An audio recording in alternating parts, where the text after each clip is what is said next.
On today's Tech Help for Churches, naming and RSS feeds in podcasting.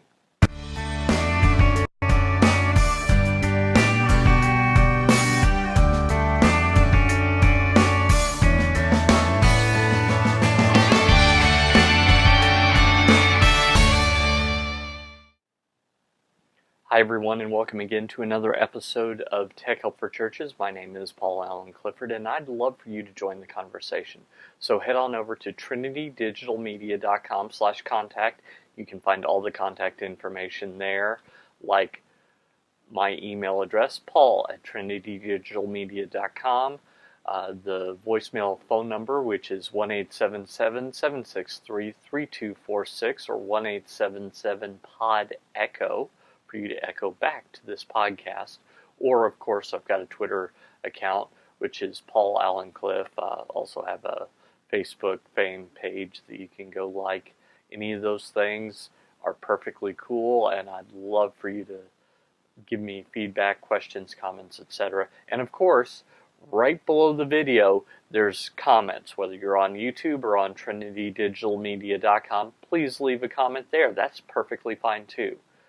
So let's get going talking about our topics for today.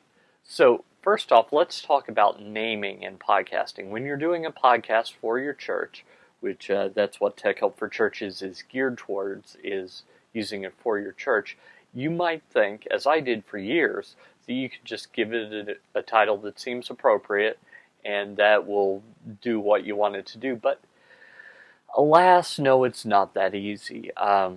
If you go back into the archives, you'll notice that I did an entire episode on keywords for preaching. So let's use that as a jumping off point, shall we? So if you'll remember, keywords are just the appropriate synonyms for what you want to say. So if you're talking about marriage, talking about matrimony, while the same thing, might not be what people are actually searching for. And while Google tries to match synonyms, they're not always 100%. So you need to be careful in how you're naming your podcast, because the main title is the most important thing that helps in keyword searches and such. Also, keep in mind that most people who listen to podcasts listen to them through iTunes. There's Stitcher, which is also up there, and Instacast, Pocket Cast, several others. But you want to be easily found in the topic that you're looking for. So, while cute names work perfectly fine for Leo Laporte and This Week in Tech, if you're familiar with those, if you're not, just head over to twit.tv, twit.tv. They're where I want the Church TechCast network to be in 5 years or so. If you were to look there,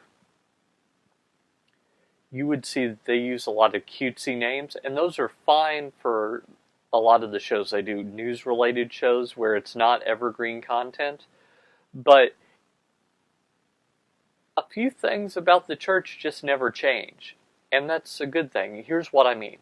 Not the tactics, the strategy changes, the strategy doesn't change. The tactics do change, the message never changes. Said that a little convoluted there for a second, but what I mean by that is Jesus is the same yesterday, today, and forever. God is always and has always been a spirit, and those who worship Him in spirit and in truth. These are all truths. Doesn't change. Sorry. That's just the way it is. But that doesn't mean that how we do things necessarily doesn't change. And if you believe that it shouldn't change, you should get rid of your piano and your organ, because those were not invented at the time of the first century church. So get rid of those.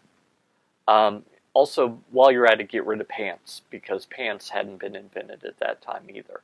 Everyone wore togas, so everyone needs to wear togas. Let's start there. So, the message is evergreen, and while you might use examples from regular life, since it's evergreen content, since the message of Christ is now and has always been grace, and how we're saved by grace, and how He did the work of our redemption on the cross, since that is the case, then it's worth mentioning that you want to have names that enable this podcast that you're doing to be found for years into the future. It could be that you talk about grace, for example, on one Sunday in 2014. Well, in 2024, someone needs that message. If you've called it the easy chair versus the treadmill, which has a good point, you're not going to get the same people as you will if you get I'm tired of working for God, or I prayed a prayer once, or even better, what do you mean I don't deserve my salvation? You see how that's a more evergreen content that can be more easily found. I've come around on one of the recommendations I made in the book. I think it's valuable to have the date in the name, just for the sake of understanding and memory.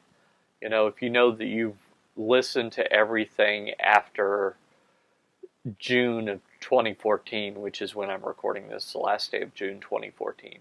If you know that you've listened to everything in June and previous, you may not remember titles, so it's still worth something to include the date. And you'll notice that if you're listening to the podcast, what I've named this is THFC, short for Tech Help for Churches, 140630 -- and then the title. Now the reason that I did that is 14, the last two of the year, 06, the 2 for the month, 30, the day, -- to put some space in between that, and then the title of the show, which I think is going to be something like naming and RSS feeds for your podcast.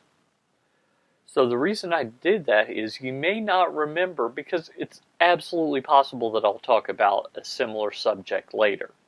You might not remember that I named it naming and RSS feeds for your podcast, but you might remember, oh, I've listened to everything in June of 2014. So that's why I put the date in there. Since on MP3 players, it starts out with the title THFC, tells you this is Tech Help for Churches. The starting with the year date says when it was recorded, and then the title tells you what it's about. And notice that those words are very specifically chosen, naming and RSS feeds for podcasts. I've chosen words that should be very searchable. So if you're thinking of naming a podcast, you should find it. If you're thinking of an RSS feed for a podcast, you should find it. So that's why I've named it that way. I used to include an episode number, but I realized, and I listened to Daniel J. Lewis over at the Audacity to Podcast. He's in the midst of a series right now on the assumptions in podcasting, and he pointed out that while a lot of people do episode numbers, does it really help the audience? Does it help you to know what number of episode I'm on? Unless you just remember, oh yeah, I've listened to everything below 100. But I think the date would help you in that case. I think that it also helps you in the following case. After number 7, it's more likely that a podcast is going to stick around. Most podcasts do not record more than 7 episodes. So after podcast number 7, you can rely on that more likely that there's going to be an 8, a 9, a 10, and so on. So that's something else that's helpful. But beyond that, really not so much helpful. If you look in iTunes and there are 10 episodes, that after number 7 thing, not so much helpful. If you look in iTunes and you see, hey, it was recorded, the last one was recorded a week ago, that's helpful to you. But just the number, hey, this is episode 301, that may be helpful in that you would say, oh, it's been around a while, it must be good. But that may not necessarily be a good number, because some people use the first digit as a season number. So every year, I thought about doing this when I first started my first podcast, Technobabble, which is recorded Thursdays at 11 a.m. on churchtechcast.com.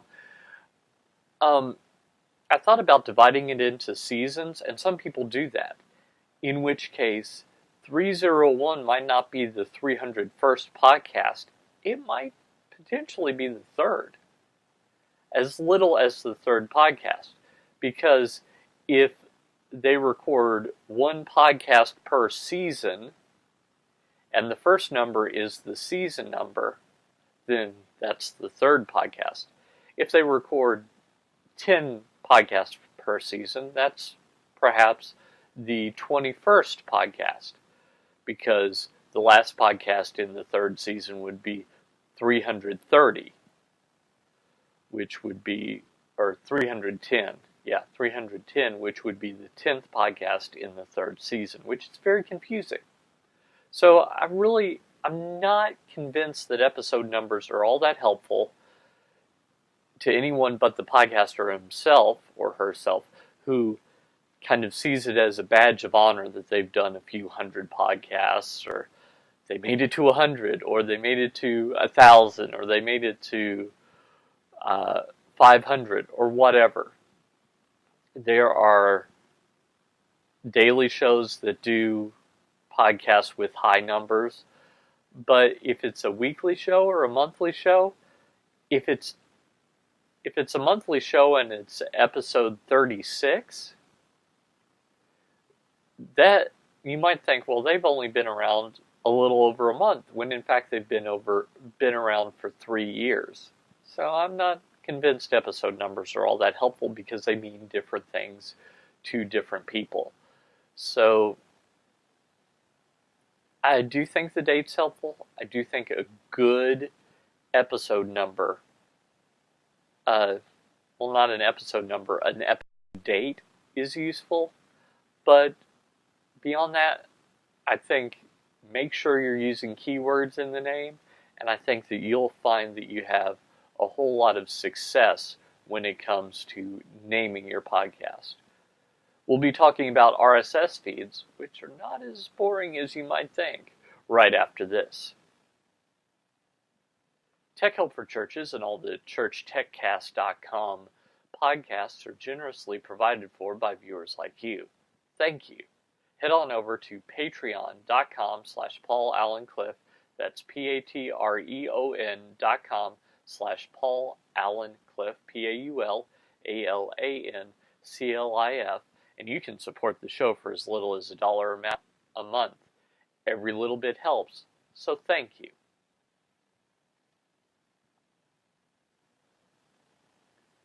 Well, let's talk about RSS feeds. You'll know from the past that if you do not have an RSS feed, you do not have a podcast. Now, that doesn't mean that you need to know how to code an RSS feed, although it's not all that difficult. In fact, if you were to pick up my book, Podcasting Church, there is an example RSS feed in the chapter that I'm talking about right now. And It is long and it's boring, but it's not impossible to deal with. In fact, if you go through it, I've actually taken an RSS feed and I've annotated it.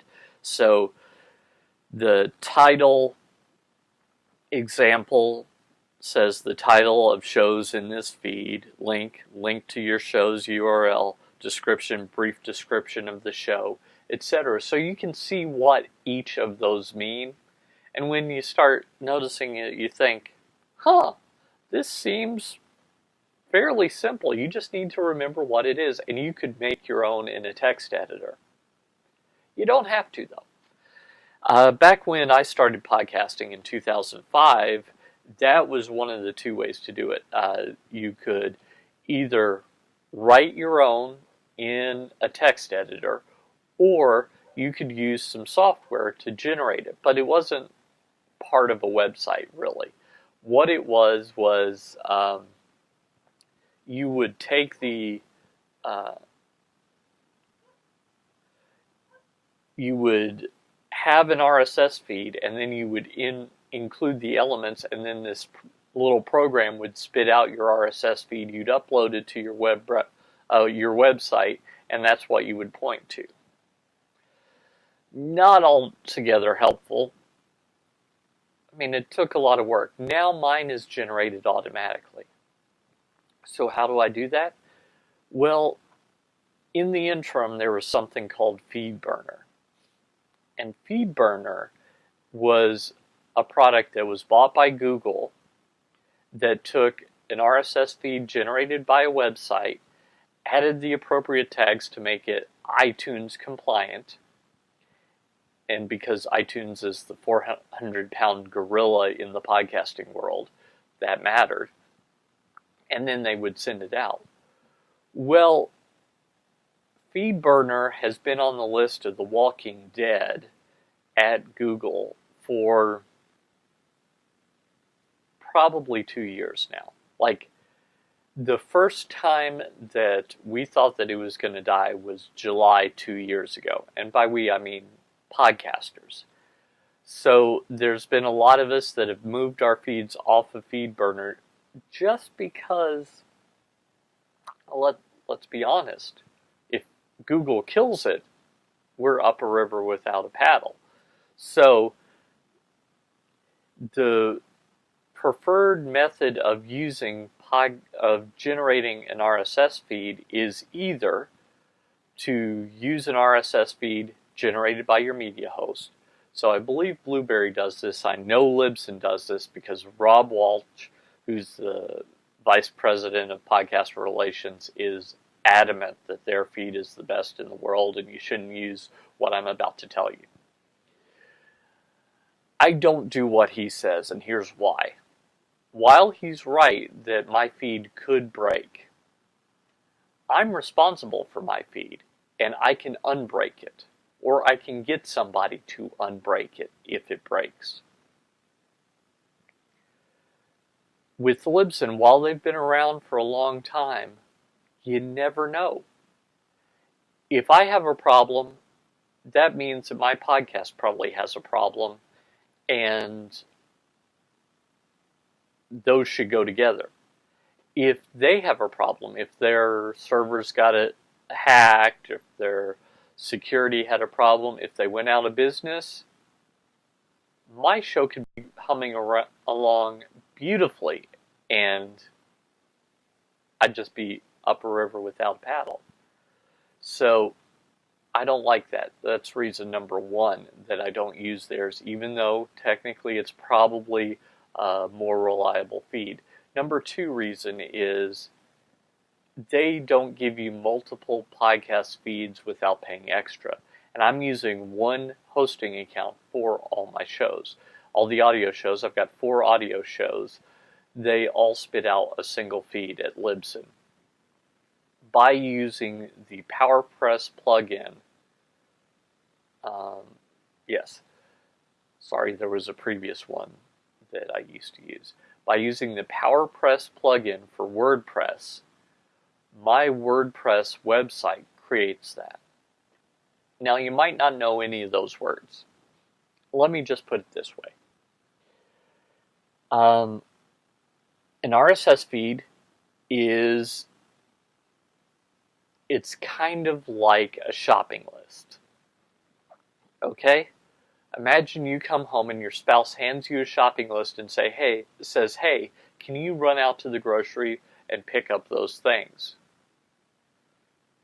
Better yet, instead of handing you a shopping list, they send you a text on the way home and say, hey, can you pick up these things? You look at your phone and you go, sure. You get to the store, you start picking up the items. Your phone buzzes again and there's an update. And your spouse wants you to pick up another couple of things. Basically same idea as an RSS feed. RSS feed is just a little text file that's formatted in a special way that says, hey, these are the pieces of media that you need to download. iTunes or Stitcher or one of the other podcasting clients looks at that, and in this case, that piece of software is you in my illustration, looks at that and says, oh, I don't have the latest episode of this. Let me go download it. And that all happens automatically once you subscribe. So that's what an RSS feed is. It's coded, it looks like a HTML document. It's actually technically XML, but you don't need to know any of that. All you need to know is you need to use an RSS 2.0 feed with enclosures, and that can be generated by your website. If you're using WordPress for your website, which I recommend most people do, there are other options, but most websites that use something use WordPress. It's the most used content management system on the internet, so it's very well supported. There's a little plugin. Think of it as an accessory for your website that you can put in. It's free, and what happens is when you copy your link from your media host and you paste it into the field, it generates an RSS feed rather. So this plugin, which is free, generates an RSS feed for you. And it's got some flexibility, so it can generate more than one feed per podcast. It can generate a podcast for each category.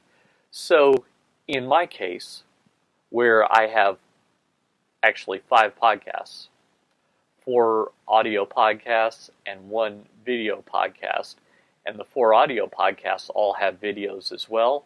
So I've got 2 formats of the 4 podcasts and 1 format of the 5th.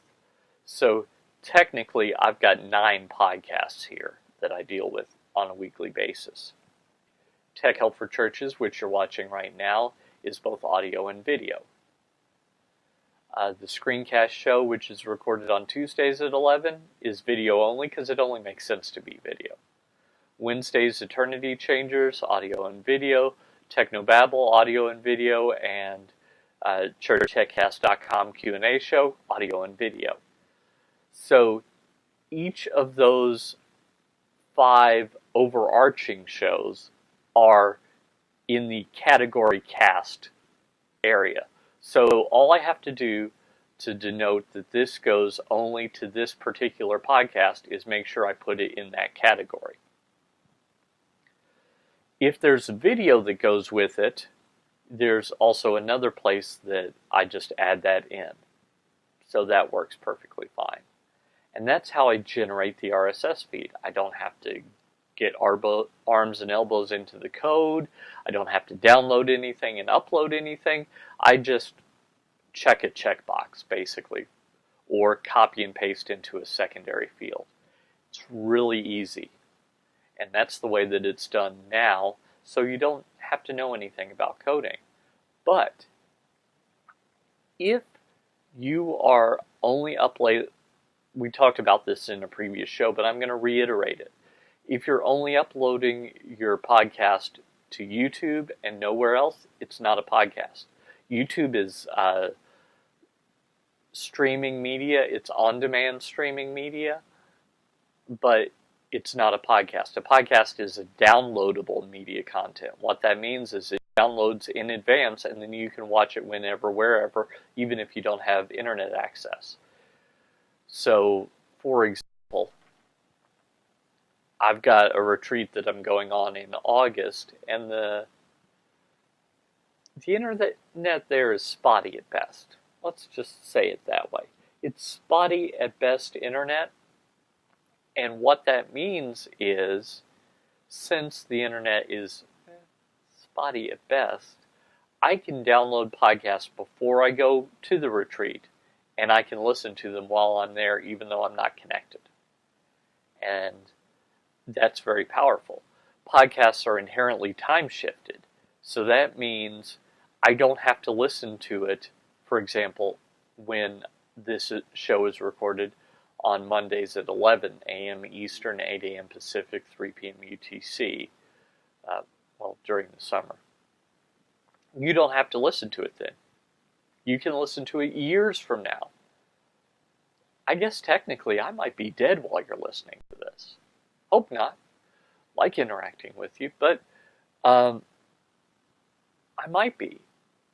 It's time shifted. There are television shows that were only live because videotape hadn't been invented yet. Everything before the 60s. In fact, the reason that we still watch I Love Lucy episodes is because they wanted better quality, so they paid the extra money to have them filmed instead of videotaped, because videotape didn't exist, remember? So what they used to do in the old days is they'd take a film camera and film a television set. Yeah. Film a television set playing the live show, and that would be what they would show tape delayed. I Love Lucy said, let's use film cameras, and we will film every shot, and then we'll edit it like it's a movie, and that's why it's such good quality even today. Now it's 4:3, but it's still good quality. So, that is a brief history of television and the downside of what was the equivalent of live streaming content back then versus on-demand content today. So podcasts are on-demand, they're time-shifted, you can listen anytime, anywhere. I might be asleep, I might be dead, or I might be doing a different show. Any of those things are possible. That's the power of a podcast, and that's what the RSS feed allows you to do. Which, as I said, you can generate an RSS feed. How? By using your website. And it doesn't have to be WordPress, by the way. That's just one of the most widely used methods. If you use Joomla, if you use Drupal, if you use some third-party software, I think Squarespace does it, then it's possible to do as well. So, I hope that's helped you. I hope that you've got it in your minds what an RSS feed is, at least generally, so that you can understand why it's necessary. And I hope that you understand why you should name your episodes well. Next week, which will be into July, let me look just ahead and we'll talk about, I'll give you a little tease of what we're going to talk about next week. Okay. Next week we're going to talk about bitrate and sample rate and a little bit about iTunes. So tune in for that. If you want to read ahead, head over to amzn.to/. trinity.com/podcast church, and you can download the Kindle version, or just click over and you can order the print copy. That's fine too. But that's on chapters 11 and 12. So if you want to go back and listen to what I had to say in these podcasts in the past, just head on over to trinitydigitalmedia.com/subscribe. If you think this would be helpful to other people, no problem. Forward it on to them. That's perfectly cool with me. I am not the RIAA or the MPAA. I own it. I made it. I want you to share it. I would prefer that they get it directly from me, just so that I know how many people are doing it, okay? So feel free to share the word. If you like this content, head on over to trinitydigitalmedia.com/iTunes reviews, all one word, and you'll find the links there where you can just click, leave a sentence or two review in iTunes. 4 or 5 stars would be top notch, and that will help me get the word out to other church techies that this show exists. So until next time, I hope that I've helped you learn more about tech, and that you'll use that to go out and change eternity. Until next time, I'm Paul Allen Clifford with trinitydigitalmedia.com.